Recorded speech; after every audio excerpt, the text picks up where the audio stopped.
पिंपणेर येथील जमीरभाई कुरेशी यांच्या घराला काल शॉर्ट सर्किटने अचानक आग लागली आणि या आगीमध्ये मोठ्या प्रमाणात त्यांचं संसारोपयोगी जे साहित्य आहे ते मोठ्या प्रमाणात जळून खाक झालेलं आहे. त्यांच्या घरामध्ये असणारे जे काही पैसे होते ते देखील जळून खाक झालेले आहेत. काही सोन्याचा ऐवज होता ते देखील जळाल्याचं ते सांगत आहेत.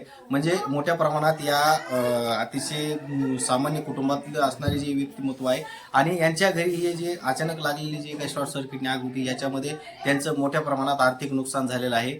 ही जी घटना घडली ती काल 3:30च्या दरम्यान दुपारी या ठिकाणी घडली.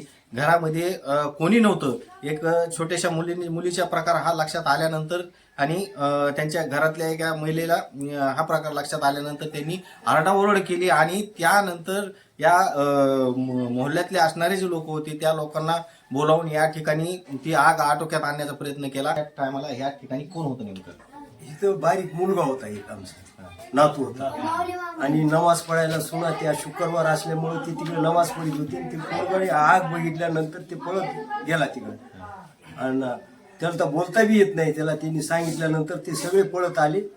तो रक्त आग शॉर्ट सर्किटने सगळं हे झालं.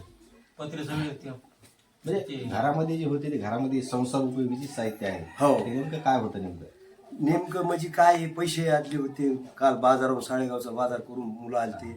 ते पैसे ठेवलेले बी ते सगळे जळून खात झाले आणि तिन्ही सोनाचे दागिने होते ते बी जळून खात झाले.